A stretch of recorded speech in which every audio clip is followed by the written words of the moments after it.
Hello, it's Elizabeth Emery, host of Hear Her Sports. Before we get started, I'd like to say how much I love pockets. Women need pockets, including women runners. Whether we're out for a short or a long run, or out in our regular life, we need pockets. That's exactly why Oiselle designed the Pocket Jogger Tights. They have 7 pockets total, including a rear zip pocket, 2 large side pockets, and mesh pockets at the waist. You can easily store everything you'll need on any run. I love the pocket joggers in all the lengths: full length tights, 3/4, knickers, and the shorts. They're all just perfect for carrying my house key and for stashing a headband or hat when I get too hot, because I always get too hot on runs. Plus, they are super comfortable and made of really nice, soft, compressive, and moisture wicking fabric. Oiselle's pocket joggers are long lasting and fit great like all the Oiselle products, so you can head out confidently on your runs or whenever you go out. Find the Pocket Jogger Tights at oiselle.com. That's OISELLE.com, or click the banner link at the top of the Hear Her Sports website at hearhersports.com.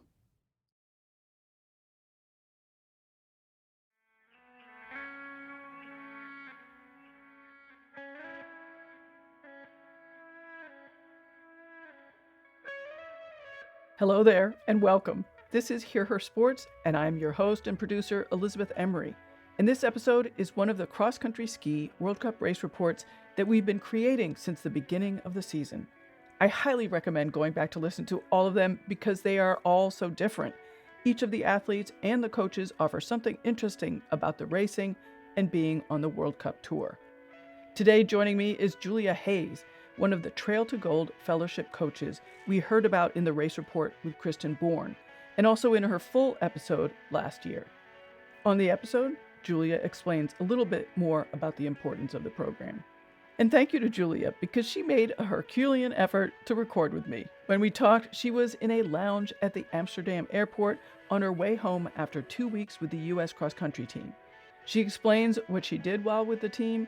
She also compares working with the U.S. national team with her regular coaching gig with Bridger Ski Foundation, where she mostly works with younger athletes. Julia grew up very active in Colorado and cross-country ski race for Montana State University. In addition to this recent opportunity through the Trail to Gold Fellowship, Julia also coached at the Junior World Championships in Canada last year. While we do talk about coaching in Minneapolis, the main thrust of our conversation was about the first 2 post-Minneapolis World Cups, Lahti in Finland and the 50-kilometer Holmenkollen in Norway. I did mean to say 50K, by the way, and it is a long race. In the episode, we referenced the overall World Cup standings very briefly. For some context to that, Jessie Diggins is in first place, followed by a strong and gaining Lynn Svan. I think it goes without saying that a main goal for Jessie in the last few races of the season is to maintain that overall lead, which could alter her tactics a slight bit. Well, onward, let's say hello to Julia. Well, hello, Julia. Thank you for making time to talk about Lahti and Oslo World Cups. You really are making time because you're right there in the airport on the way home. So welcome. Yeah, thank you. Yeah, it's a great way to pass some time. I have about 5 hours here in Amsterdam, so Oh, no it's really kidding. not too bad. Well, great. So we are talking about Lahti and Oslo, but first, can you describe your role on the team? Sure. So I was one of 8 women that was selected to be part of the Trail to Gold Fellowship. This is the second year that they have successfully worked through that program, and it is primarily based on a book that is titled Trail to Gold, that was published after Keegan Randall and Jessie Diggins won gold in the 2018 Pyeongchang Olympics. And what they did was they took interviews and snippets from all the women that have ever represented the United States in cross country skiing at the Olympic level. And they've taken the proceeds from that book along with the National Nordic Foundation to help fund 8 women to be part of what the US ski team is, and how, trying to elevate women in coaching and women in male dominated roles, primarily on the World Cup. And so I was very fortunate enough to be one of those 8 women. And that role included being in the wax truck, and helping with testing and waxing and, daily ski maintenance, but also in mild coaching roles with Kristen and Matt, the primary 18 coaches. And so it was a really all encompassing experience. I'm kind of doing a little bit of everything, and seeing the way those races really work, from an inside perspective, basically. I have so many questions, but first, Yes. is this your first time doing a World Cup with the U.S. ski team? Yes. Oh, Hmm. what a great opportunity! Yeah. Yeah, I'm glad you mentioned the book because I keep on forgetting that the proceeds of the book go to support this whole program, and I think that's awesome. Have Yeah. Have you been surprised by the success of this program? I mean, we've heard about it and we've talked about it on the podcast with other athletes, and it just sort of boggles my mind how successful it is and how well it has worked. Yeah, in reality, I'm not surprised at how well it's worked. Maria Stuper a few years ago created the Women's Ski Coaching Association, in the United States, and that nonprofit has done so much to elevate women and everybody in ski coaching. It obviously focuses on women, but it has helped with, LGBTQ community members, as well as our male counterparts, and educating them and trying to support them in being allies in supporting women and helping women succeed, because we can't do this alone, basically. So that organization, along with just positive messaging from US Ski and Snowboard, Matt Whitcomb and Kristen Bourne and Chris Grover, the primary ski and snowboard staff. I think it's just really elevated the way that, they do business, really. So I'm not entirely surprised. And I primarily work, at a regional junior level as a ski coach, and seeing the camaraderie and excitement around women's ski coaching, at all levels, from athletes and parents and race organizers and all of these things that, they see women getting things done and doing it productively and efficiently. And I think that it's just, you know, everything culminating into a really solid base to help promote this Trail to Gold program, and people getting really excited about those opportunities. Yeah, it's amazing. And I love that you're in the wax truck. You're the first Yeah, person we've spoken to who's been in the wax truck. And I assume that, you knew what you were doing before they threw you in there. I like to think that I knew a little bit, but I definitely learned quite a bit. Just mostly watching, the wax techs clean and apply and think and come up with different combinations to put on skis, whether that's kick or glide or structure. It kind of is just an incredible process to watch, and it's not rocket science, but it can feel like that with all the different products and everything like that. But it was very cool to be part of. And you had some challenging conditions, I'd say, in Oslo. Is that correct? Yes, I think, Lahti, we definitely struggled a little bit more. It was very warm conditions. The temperature in Lahti hovered around 0 to +5 degrees Celsius, and it had been fairly warm and humid, leading up to the ski games. And the snow was very sugary and mashed potatoy and loose, and it didn't have a lot of structure to it, and it was for the classic skiing, we had clister skis going into it, but we definitely struggled a little bit with speed and finding the right combination of products to make the skis go as fast as we wanted them to. And what about in Oslo? Explain the switching skis and sort of what the decision is about that, because I did notice that all the U.S. athletes, I think all of them switched skis halfway. Yeah. So 50 kilometers is a really long, long ski race. The top women finished in 2 hours and 20 minutes, and the top men finished in 2 hours and 6 minutes. So it's a long time to be racing and a long time to be skiing, especially in more abrasive, icy snow, in a classic race in particular, where those kinds of that kind of snow can shear off kick wax. And so the 50K was 6 laps of an 8.3 kilometer loop. And the strategy behind changing skis is just kind of having freshness underneath your feet. Obviously, over the course of skiing, kick wax and glide product can rub off and diminish over the course of time and over certain kilometers of skiing.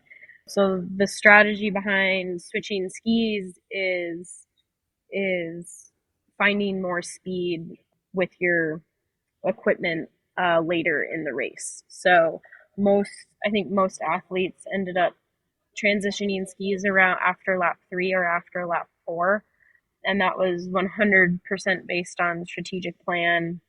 You can kind of pick and choose if you have really good skis or if you have skis that are kind of wearing off. You can kind of read the field on what they're doing. But if you're going up some really hard climbs when you don't have kick wax, you definitely want to get something fresh underneath your feet.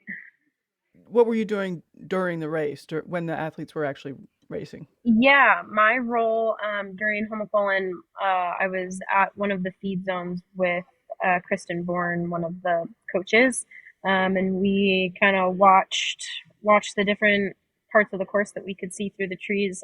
But we definitely were just standing there with various types of nourishment for the athletes, including like water and scratch and different electrolyte drinks to hand to them during their race, so they can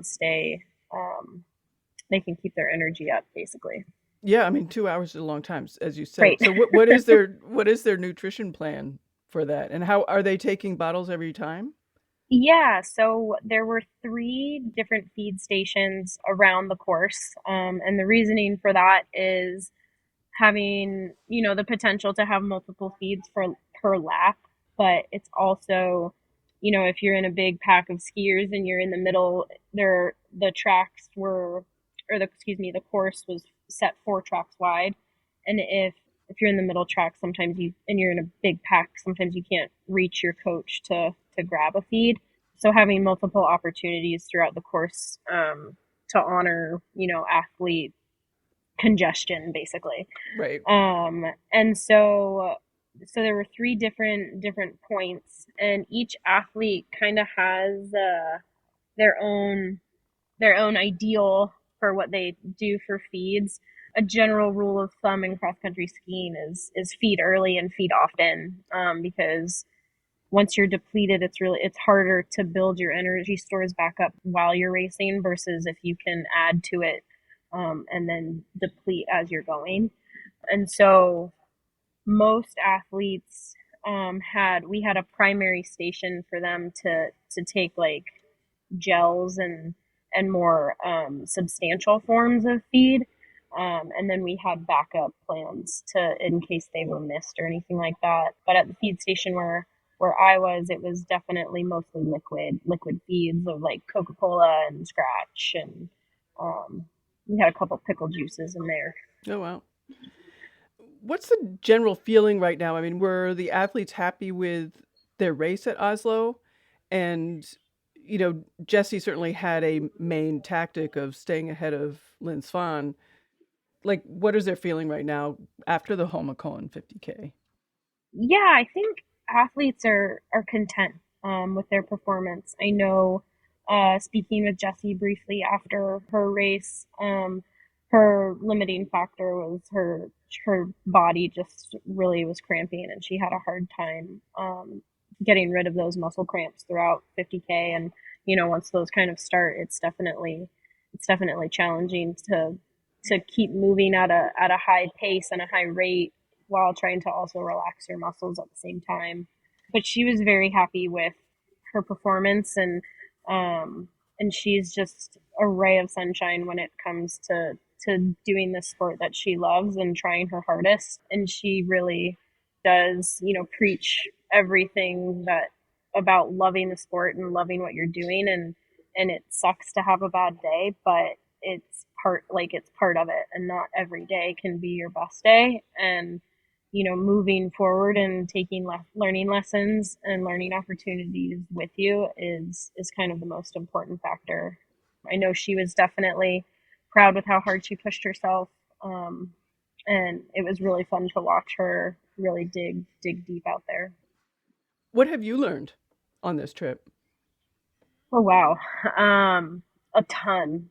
Honestly, I've learned a lot about different waxing practices and different ways of applying waxes, and why you would do something over something else. And there's no harm in ever trying something and just to see if it doesn't work. You better, it's almost better to try something and fail than wonder if it would have done any good, especially when you have a competent staff that is able to do these things in a very efficient manner. I've learned that dealing with adult athletes is remarkably similar to dealing with teenage athletes in terms of helping them through their day and making sure they have all the information they need to be successful, and that coaching is coaching. It doesn't matter who you're with, whether it's someone who's 5 and stepping on skis for the first time, or these professional athletes that are trying to compete at the highest level. Everyone is here to collaborate and be part of the process, and it's really fun to be able to have a piece in their day to day, because that's what that's part of being a coach, is just helping people through life. Yeah. Really. Yeah. And it's like cross country skiing is kind of the avenue that we've chosen to be better people, and that's really what we're trying to do, is just make really good humans and use the lessons from cross country skiing to help tackle adversity and whatever unfortunate things or wonderful things that life throws at you. And it's just this commonality that we all really enjoy skiing, and that's why we do it. You said that it was the same to coach these professional athletes as it is to coach your juniors, your teenagers. But isn't there something, I'll say, particular about being at the World Cup level? I mean, it just Yes. seems like it's, just a whole different level of stress and expectations. And that was really obvious in Minneapolis, I thought. Yeah, no, I mean, and it's definitely a totally different stadium. There are different factors. There's definitely more tact and strategy, and there's a lot of, the goals are different, right? It's not qualifying for junior nationals. It's like, winning a World Cup, or, being the best in the world. And those aspects are definitely different. But in terms of just, again, like what we're doing and what we're trying to accomplish as coaches and as athletes, it's very similar. It's remarkably similar. Oh, that's cool. Uh, in your response to some of the things I asked before we get on to record, you mentioned the sustainability of ski coaching. Can you Hmm. explain that a little bit more? I mean, in terms of, I think sustainability of coaching for me is finding the right the right people to be around, and the right sport, that really limits burnout, and Okay. mental and emotional load. I think that coaching, no one really gets into coaching for the paycheck, and there is a lot of unpaid work that goes into coaching athletes, and not only athletes, but making sure that the rooms have microwaves, like the hotel rooms have microwaves, and there's a bus that can take someone to the airport, or there's so many different moving pieces that all fall on a coach. And two, as you go down in age as a coach, you deal a lot with parents, and you have to manage the stress of a parent making sure that they feel safe leaving their kid with you, and being competent and knowing what you're doing, and being sure that you're doing this and it's filling your cup, it's not draining it, basically. Right. That makes total sense. Hmm. One more question before we leave. Lahti was the first World Cup after Minneapolis, and so I'm just curious how the team is and what your impression of sort of coming off of that excitement and that buildup, and how has that impacted the team going back to Europe for these last few races of the season? I know from talking with the team, everyone was just like riding the most highest of highs for Minneapolis. No one could have expected 30,000 people screaming for the wax techs while they were skiing around the course, and so, like, I think that was really special for them. Kristen had mentioned at one point this week that it's easy to forget the impact that they have on skiing in America because they're not in America for most of the season. It sounded like it was very special for them to see what skiing in the United States is and has become, and the U.S. ski team plays a huge role in what that what what the hype is about. People want to cross country ski, not because cross country skiing is like the most fun sport in the world. It has a lot to do with the team and with the athletes and how they promote not only themselves but the sport. And I think they were all definitely emotionally drained from the tears and the joy and the laughter that they experienced while they were over there. And I do know it was real, like Lahti was particularly hard for the team in terms of jet lag and coming back to European time and everything like that. But I think Minneapolis was something that was really, really special for the team and will never be forgotten. And I think it was that way for all the other nations as well. Just sitting with other coaches and athletes, everyone was like, "Wow, who knew Minneapolis could be so wild? Who knew Minneapolis had so much to offer a World Cup?" And because in reality, a lot of people think that this Homokolin race is like the party scene of the World Cup, and generally it is. People are camping out in the woods, and same with World Cup finals. People are building fires next to the trail, and they're drinking and partying and having a big time.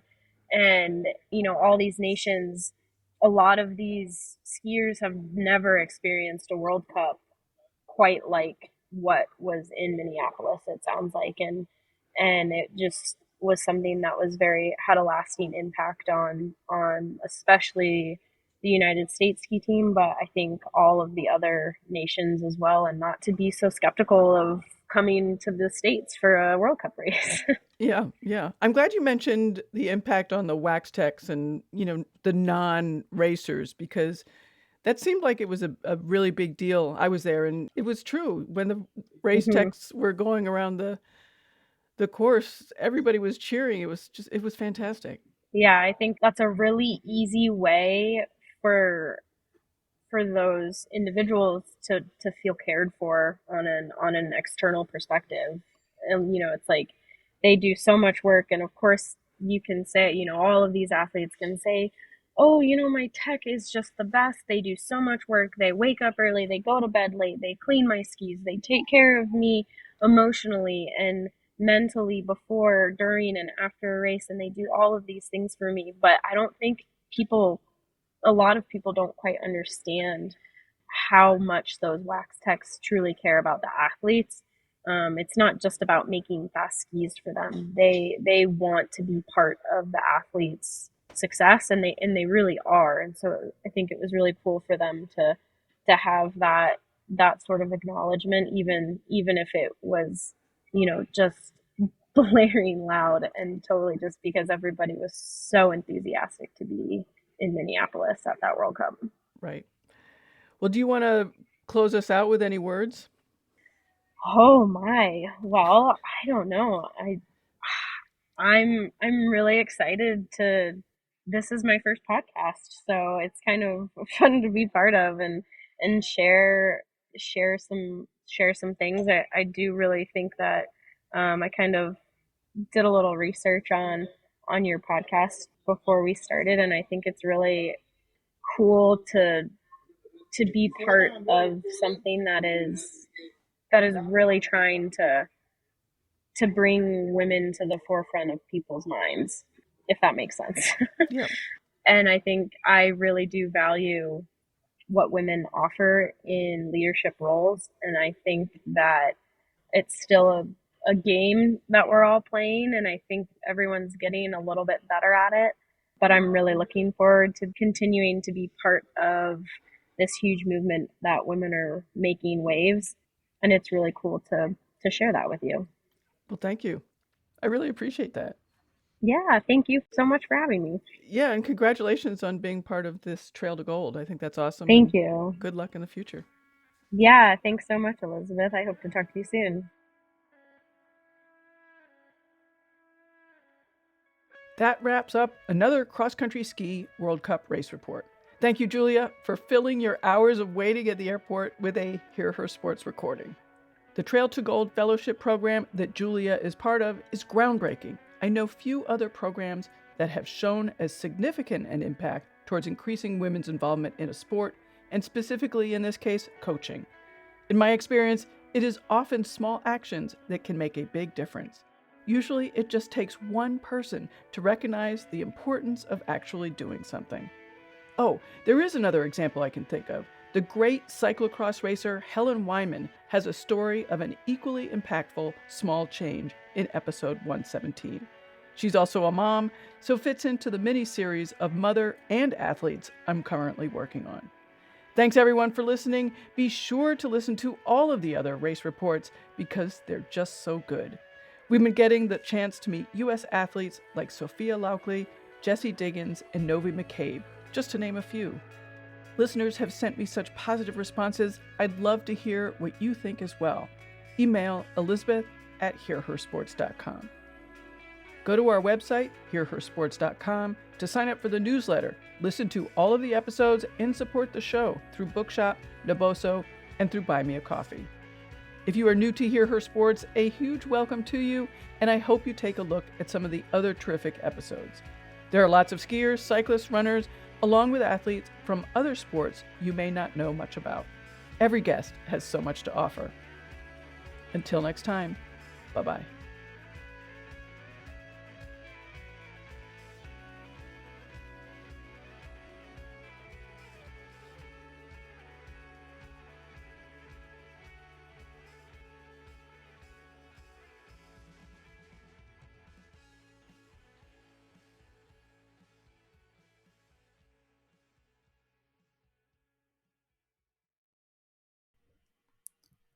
Hi, listeners. We wanted to take a moment to tell you about another podcast from Evergreen Podcasts and Sound Talent Media called Pit Lane Parlay.